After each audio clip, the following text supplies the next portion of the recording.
आकाश video में स्वागत है। और भाई आज हम लोग देखने जा रहे हैं एक मूवी का सीन जो कि 2000 में मूवी आई थी। मूवी का नाम क्या बताएंगे? मौसम। मूवी का नाम है बुलंदी और टाइटल है किस तरह ससुर ने तोड़ा चतुर बहू का घमंड। तो चलिए देखते हैं, लेकिन उससे पहले इस वीडियो के चैनल का ओरिजिनल लिंक आपको हमारी वीडियो की डिस्क्रिप्शन मिल जाएगा। सब्सक्राइब किया, लाइक किया, शेयर को फॉलो करें इनके चैनल को। उसके अलावा व्लॉग चैनल का लिंक, इंस्टाग्राम का लिंक भी हमारी वीडियो की डिस्क्रिप्शन मिल जाएगा। सब्सक्राइब किया, लाइक किया, शेयर को फॉलो करें। तो चलिए देख लेते हैं ये वीडियो। सुनो, एक गिलास पानी देना।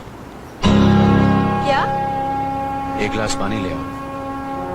ना तो मैं आपकी नौकरानी हूँ और ना ही आपका छोटा भाई जो आपका हुक्म सुनते ही दौड़कर आपके लिए गिलास पानी ले आऊं। मेरे बाप के घर में मेरे एक इशारे पर 10 नौकर हाथ बांधे खड़े रहते थे। ये मत भूलिए कि मैं एक अमीर बाप की एक लौती बेटी हूँ। आप तो उम्र में बड़े हैं ना, किससे किस तरह की बात की जाती है इतनी तमीज तो आपको आनी चाहिए। Mind it. बहुत ही सख्त मजाक है। सख्त मजाक मैं सही बात है, इस तरह की बहू नहीं है तो लागू रे ससुर को तो फिर गुस्सा आएगा ना। मालिक, छोटी बहू की बात का बुरा मत मानना, नादान है, बच्ची है। गलती हमारी है मुनीम जी। हमने ऐसी लड़की को काम करने को कहा जिसे काम करने की आदत ही नहीं है। बड़े भैया समझदार है। पानी। नकुल, वो ट्रैक्टर रिपेयर करवा लिया ना? जी करवा दिया।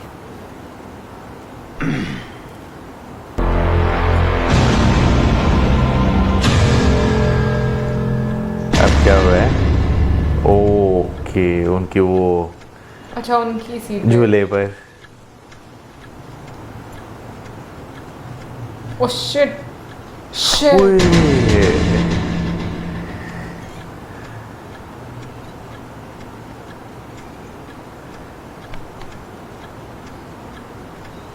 इसे मैं फेंक देता हूँ बड़े भैया, आप जाइए।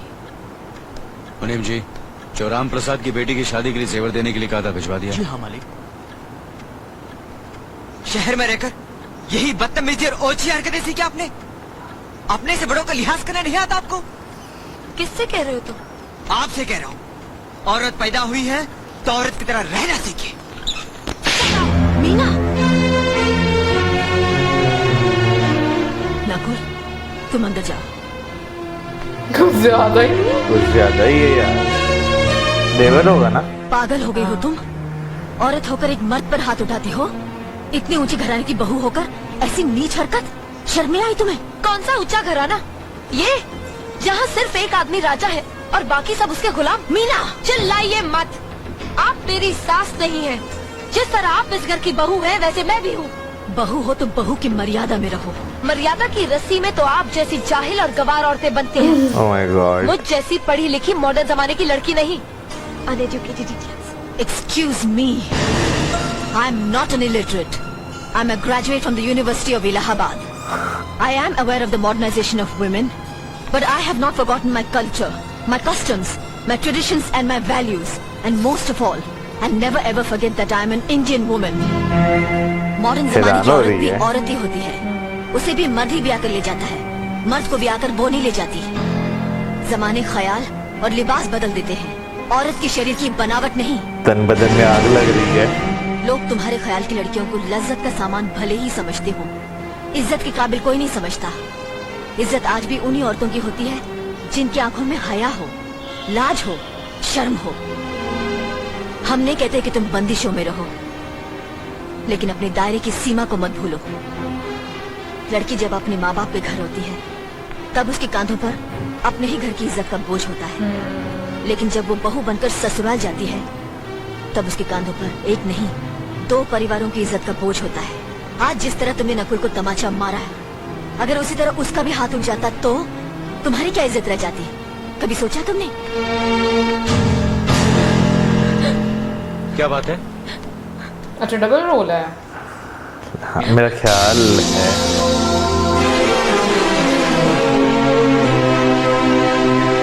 क्या हुआ भाभी?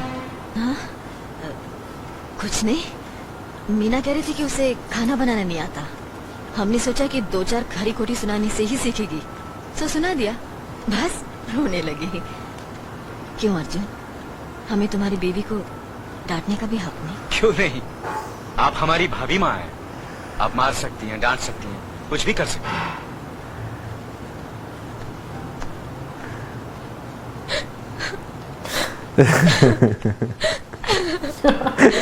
ड्रामे मेरी भूल शुरू। की जो मैं लोगों के बीच आ गई। मेरी तो इस घर में कोई इज्जत ही नहीं है। जब देखो तो सब मेरी इंसल्ट करते रहते हैं। मैं कब से रो रही हूँ, तुम पूछ भी नहीं रहे हो कि मैं क्यों रो रही हूँ। बेकार हो रही है तो कौन पूछेगा? अच्छा, तो मैं तुम्हारे लिए और इस घर के लिए बेकार हो गई हूँ। अरे बेकार तो तुम हो गए अपने परिवार के बीच में रहकर। मैं कब से बोले जा रही हूँ और तुम हो के सुन ही नहीं रहे हो। इंसान की चीख सुनकर लोग शुभ अशुभ का विचार करते हैं, लेकिन जब मेंढकी को जुकाम होता है उसकी चीख की कोई परवाह नहीं करता। ये मत भूलो कि जब मेंढकी चिल्लाती है तो आंधी और तूफान आते हैं। आंधी और तूफान आएंगे तो उसका नतीजा तुम्हें ही भुगतना पड़ेगा। तो फिर ठीक है, अब मैं तुम्हारे साथ तब भी रहूंगी जब तुम मेरे साथ मेरे डैडी के घर रहोगे।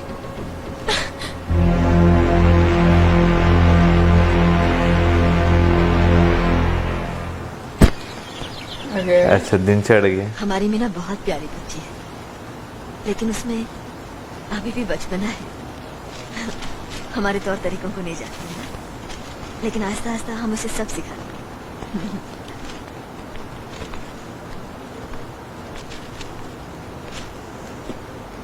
बड़े भैया, ये अपने घर जाना चाहती है। जाना भी चाहिए।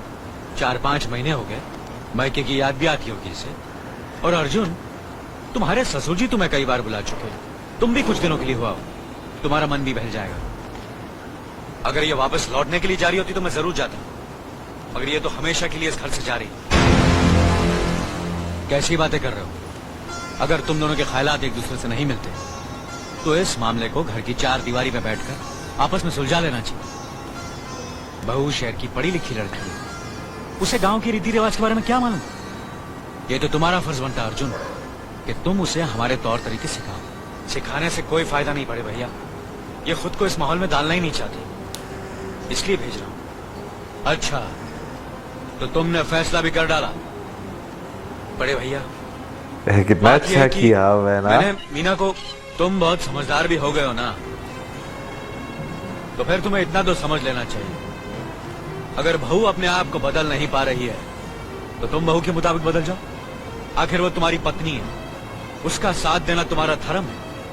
तुम्हारे भरोसे ही तो उसने अपनी सारी जिंदगी सौंप दी तुम्हें। अर्जुन, मेरे दर पर तुम तड़प उठोगे, तुम्हें तकलीफ होगी तो मैं रो दूंगा, क्योंकि हम दोनों एक ही माँ की संतान हैं। खून का रिश्ता है हमारा, मगर पत्नी का नाता उससे कहीं ज्यादा गहरा होता है, क्योंकि वो पराये घर से आकर अपनों से कहीं ज्यादा अपनी हो जाती है, परछाई बन जाती है हमारी। पति शरीर है तो पत्नी उसकी आत्मा है। पत्नी ही पति के जीवन को सही अर्थ देती है, उसे कामयाब बनाती। पत्नी के बगैर पति बेजान और बेमाने हो जाते हैं। अगर आज तुम अपनी पत्नी को हमेशा के लिए उसके मायके छोड़ाओगे तो ये गांव, ये समाज क्या कहेगा हमारे बारे में? जरा सोचो अर्जुन, न्याय के सिंहासन पर बैठकर जो लोगों के अच्छे बुरे का फैसला करता है, अगर उसी के घर में नाइंसाफी होगी तो लोग हंसेंगे हम पर, किसी को मुंह दिखाने के काबिल नहीं रहेंगे हम। बड़े भैया, मुझसे भूल हो गई, मुझे माफ कर दीजिए। मुनीम जी। जी मालिक। जायदाद के दस्तावेज लाइए। जी अभी लाया। बहू, पति ही पत्नी की असली शक्ति होती है। हमारे पुरखों ने कुल धर्म पत्नी के बारे में कहा है, जो पति के काम में उसकी मददगार हो, उसे अच्छी सलाह दे, जो दासी की तरह उसकी सेवा करे, माँ की तरह उसे खिलाए पिलाए, लक्ष्मी का रूप और धरती की तरह उसमें सहन शक्ति हो, वही आदर्श पत्नी होती है। औरत की सोच मर्द का मुकद्दर बनाती है। वो जब बनाने पर आती है तो कुटिया को महल कर देती है, और जब बिगाड़ने पर उतरती है तो महल को मिट्टी का ढेर बना देती है। मालिक, ये जायदाद के दस्तावेज है। हमारी जमीन जायदाद कहां कहां है और कितनी है, उसका हिसाब किताब ना बाबूजी को मालूम था, ना हम तीनों भाइयों को मालूम। बहू, तुम पढ़ी लिखी हो, आज से इसका हिसाब किताब तुम देखो। लक्ष्मी जी। अपनी चाबियों का गुच्छा और ये कागजात बहू को दे दो।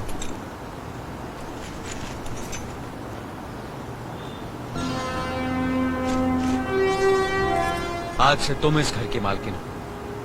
तुम जहां कहोगी, जिस कागज पर कहोगी, हम तीनों भाई चुपचाप आंख बंद करके दस्तखत कर देंगे। कैसा कहोगी वैसा ही करेंगे। बस एक ही विनती है बहू, हम तीनों भाइयों को अलग करने का ख्याल अपने मन में कभी आने मत देना।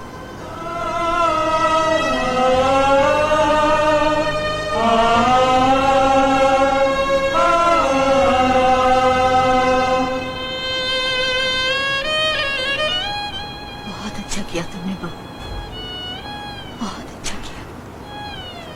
इनकी आंखों में आंसू देखने की हमने सपने में भी उम्मीद नहीं की थी, लेकिन तुमने हमें दिखा दी। बहुत अच्छा किया तुमने, बहुत अच्छा किया।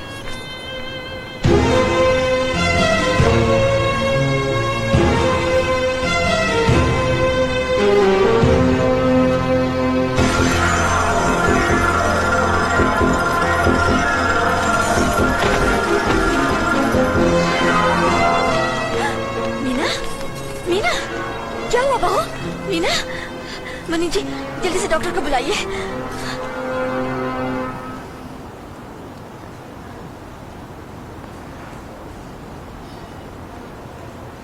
घबराने की कोई बात नहीं। खुशखबरी है। खुशखबरी है।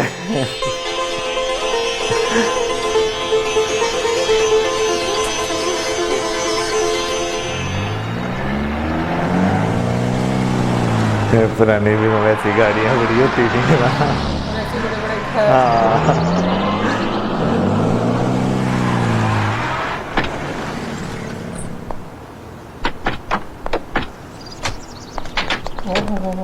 आप लोग यहीं ठहरिए, मैं ठाकुर साहब से मिलकर आता हूँ।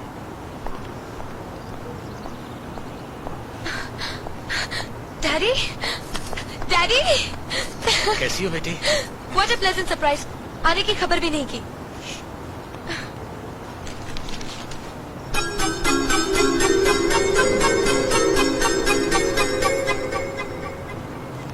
ठाकुर साहब, माय लव। समधी जी आप अचानक यहाँ कैसे? तशरीफ रखिए, बैठिए ना। आपके बराबर बैठने की मैंने कभी गुस्ताखी नहीं की, तो आज कैसे करूंगा? बहुत दिनों बाद हम लोग मिल रहे हैं। कहिए आपका कारोबार कैसे चल रहा है? आपकी कृपा और आशीर्वाद से ठीक ही चल रहा है। दिल्ली में इंडस्ट्रीज मिनिस्टर के साथ कब की अपॉइंटमेंट ली है? कल सुबह 11 बजे सर। इनकम टैक्स केस का वकील ने कहा है कि 15 तारीख की हियरिंग में मामला क्लियर हो जाएगा। आज एक्सपोर्ट का माल जापान के लिए जहाज से रवाना हो जाएगा ना? जी हाँ सर। नमस्ते ठाकुर साहब। नमस्ते नमस्ते नमस्ते। अरे दीनानाथ जी, आप लोगों ने यहाँ आने की तकलीफ क्यों की? मैं आपकी संस्था के लिए गवर्नर साहब से बात कर चुका हूँ, आपका काम हो जाएगा। धन्यवाद, बहुत बहुत। अरे गोपीनाथ जी, होम मिनिस्टर ने वादा किया कि आपके भाई का ट्रांसफर जल्दी ही हो जाएगा। Thank you sir. Daddy, good morning daddy. Good morning my child. आप कहीं जा रहे हैं क्या? हाँ बेटी, एक जरूरी काम से दिल्ली जा रहा हूँ, अपना ख्याल रखना। ओके। Okay bye. अच्छा, ख्वाब देख रही थी। ख्वाब पास नहीं, में फैक्ट्री के लिए फ्लैशबैक। हाँ। जमीन देखने आया था, सोचा आपके दर्शन करता चलूं। अब इजाजत दीजिए। इतनी जल्दी कैसे जा सकते हैं आप? भोजन तो करते चाहिए। माफ कीजिए, आप तो जानते ही हैं, बाप बेटी के घर का खाना तो क्या, पानी भी नहीं पी सकता।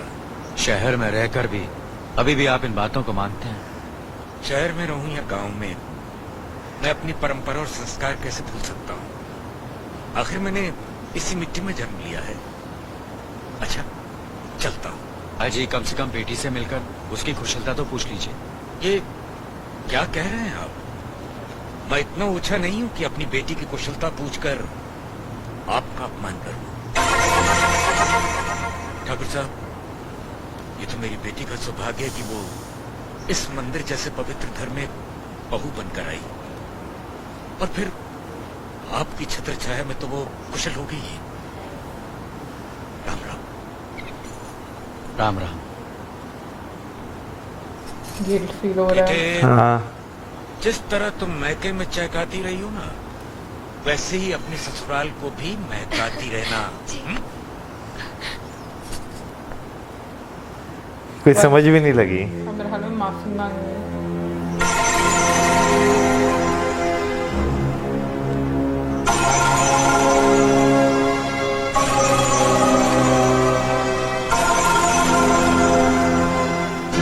आप तो उम्र में बड़े हैं ना, किसी की बात की जाती है, इतनी तमीज तो आपको आनी चाहिए। Mind it, mind it, mind it, mind it, mind कैसे भी होता है। इट। बड़े अरे? भैया मुझे माफ कर दीजिए। क्या हुआ? मुझे माफ कर ये दीजिए। क्या कर रही हो? अपने पापों का प्रायश्चित कर रही हूँ। मैंने आप जैसे देवता का अपमान किया है, आपका दिल दुखा है, मुझे माफ कर दीजिए बड़े भैया, मुझे माफ कर दीजिए, मुझे माफ कर दीजिए, लक्ष्मी, मुझे माफ कर दीजिए बड़े भैया, बड़े भैया मुझे माफ कर दीजिए, मुझ पर तरस खाकर मुझे माफ कर दीजिए। चलो तुम्हें ऐसे नहीं बैठना चाहिए, इससे बच्चे पर असर पड़ेगा बेटे।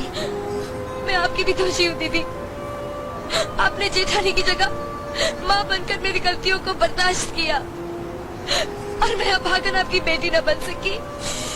मुझे माफ कर दीजिए दीदी, मुझे माफ कर दीजिए। अब चुप भी हो जा। तो हमने कब तुम्हारी बात का बुरा माना? हाँ, रोती नहीं, रोती।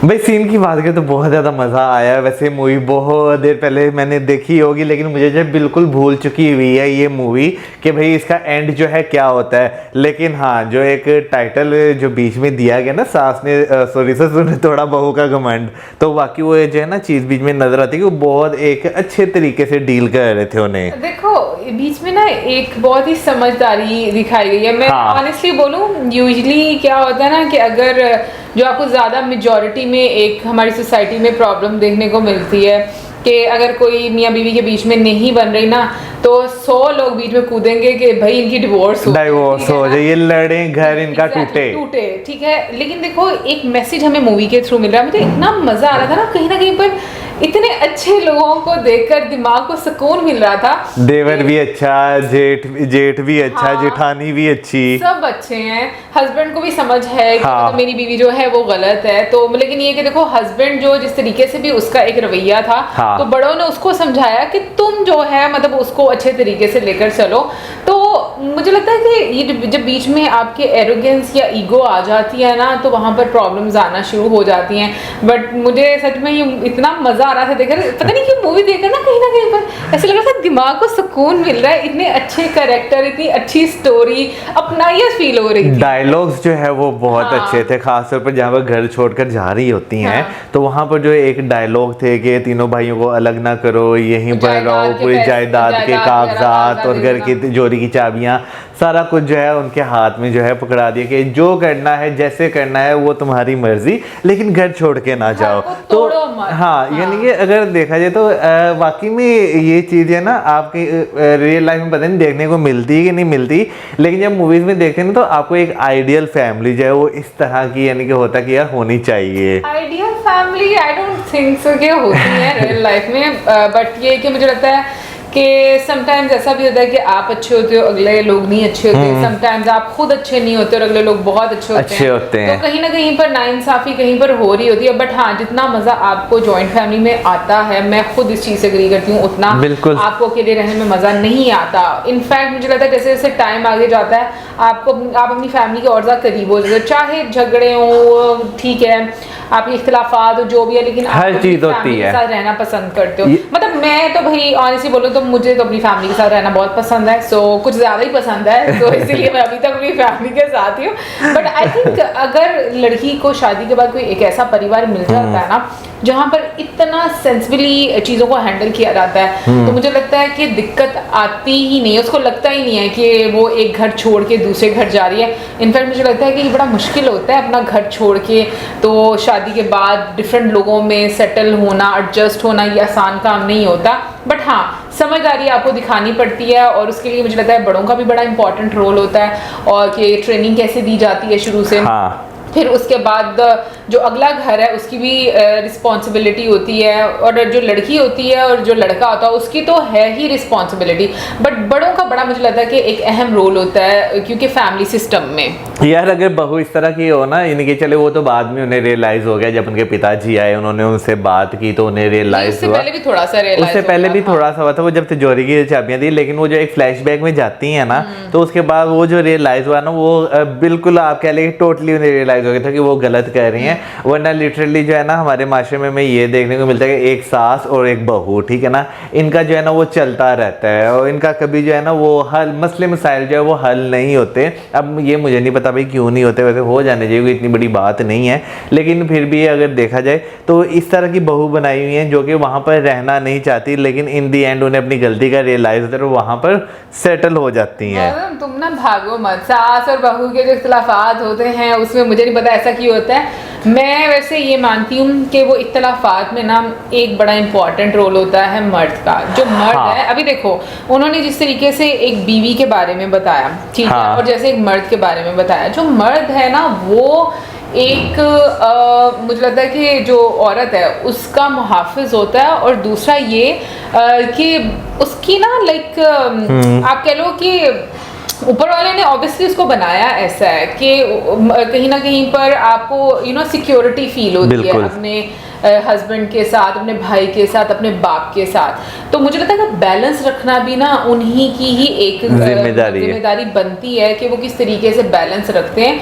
अगर वो जिस तरीके से देखो बीच में दिखाया गया कि वो कितने इंसाफ पसंद है, अगर चीज़ें ऐसी होती हैं आई डोंट थिंक सो कि प्रॉब्लम्स होती हैं। फिर तो अगर कोई फिर भी कोई रहता है ना तो वो तो ज़हनी मसला है, वो कभी सही नहीं हो सकता किसी औरत का। लेकिन उसके अलावा मुझे लगता है कि घर को घर की तरह रखना चाहिए। और पता है मज़े की बात ये कि इस मूवी में अभी जो जितना भी हम लोगों ने एक सीन देखा उसमें जो इंडियन कल्चर है, जो संस्कृति है, वो सारी चीज़ें दर्शाई गई हैं, कितनी खूबसूरत लगी। और वाकई में मॉडर्न होने का मतलब ये नहीं होता कि आप नकचड़े हो जाएं, मॉडर्न होने का मतलब ये नहीं होता कि आप दूसरों को कमतर समझें या गंवार समझें।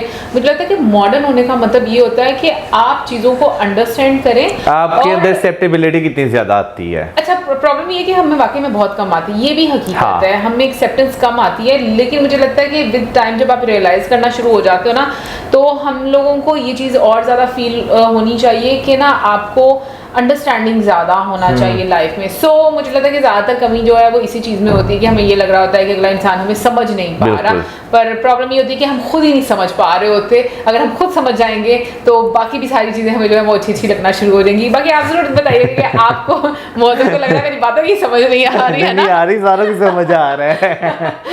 सो इतना समझ यूज़ कर दिया ना। सो आप जरूर बताइए आप में से किस किसने ये मूवी देखी है और कैसी है ये मूवी, आपको कैसी लगती है, या 2000 के टाइम पे जितनी भी मूवीज थी वो आपको कैसी लगती है जरूर बताइए कमेंट सेक्शन में।